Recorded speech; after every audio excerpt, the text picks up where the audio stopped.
Hi hello welcome to my channel. ఈరోజు పచ్చి రొయ్యల కూర ఎలా రెడీ చేయాలో చూద్దాము. ముందుగా దీనికోసం ఒక హాఫ్ కేజీ రొయ్యలను తీసుకొని దానిలో కొంచెం పసుపు వేసుకొని 3 నుంచి 4 సార్లు శుభ్రంగా కడుక్కోవాలి. ఆ తర్వాత స్టవ్ మీద ప్యాన్ పెట్టి కొంచెం నూనె వేసుకొని నూనె వేడైన తర్వాత రొయ్యలు వేసుకొని వేయించాలి. రొయ్యలు వేగుతున్న సమయంలో రొయ్యల్లోంచి వాటర్ వస్తుంది. ఆ వాటర్ మొత్తం ఇంకిపోయేంత వరకు వీటిని ఉడికించాలి. ఇది హై ఫ్లేమ్లోనే ఉడికించాలి. ఎందుకు అంటే లో ఫ్లేమ్లో పెట్టి ఉడికిస్తే చాలా ఎక్కువగా కుక్ అవుతుంది. తినేప్పుడు రబ్బర్ లాగా సాగుతూ ఉంటుంది.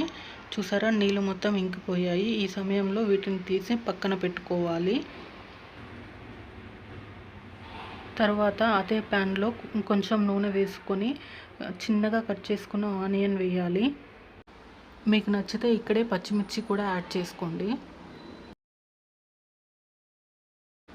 కొంచెం పసుపు వేసుకొని ఆనియన్స్ బ్రౌన్ కలర్ వచ్చేంత వరకు ఫ్రై చేసుకోవాలి.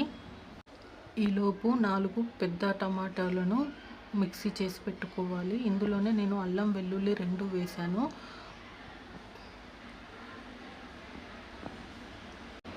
ఆ తర్వాత కొంచెం ఉప్పు, తగినంత కారం వేసుకొని ఆయిల్ పైకి తేలేంత వరకు ఉడికించుకోవాలి. ఈ నాన్ వెజ్ ఐటమ్స్కి ఆయిల్ కొంచెం ఎక్కువగానే పడుతుంది.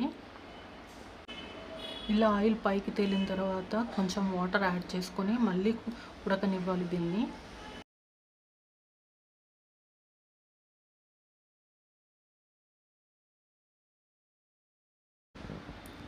ఇలా ఆయిల్ పైకి తేలిన తర్వాత మనం ముందుగా ఫ్రై చేసి పెట్టుకున్న రొయ్యలను వేసి మరి ఒక 5 నిమిషాలు ఉడికించుకోవాలి. రొయ్యలు వేసిన 2 నిమిషాలు ఉడికించుకొని ఆ తర్వాత కొంచెం గరం మసాలా కూడా యాడ్ చేసుకోండి. మీకు నచ్చిన స్పైసెస్ యాడ్ చేసుకోవచ్చు. ఇక్కడ మాకు పిల్లలు ఉన్నారని స్పైసెస్ ఎక్కువగా తినరు అని చెప్పేసి కొంచెమే వేసాను, ఎక్కువ స్పైసెస్ యాడ్ చేయలేదు. అంతే అండి, ఎంతో రుచికరమైన రొయ్యల కూర రెడీ. ఈ వీడియో మీకు నచ్చినట్టయితే లైక్ చేసి కామెంట్ చేయండి. Thanks for the watching.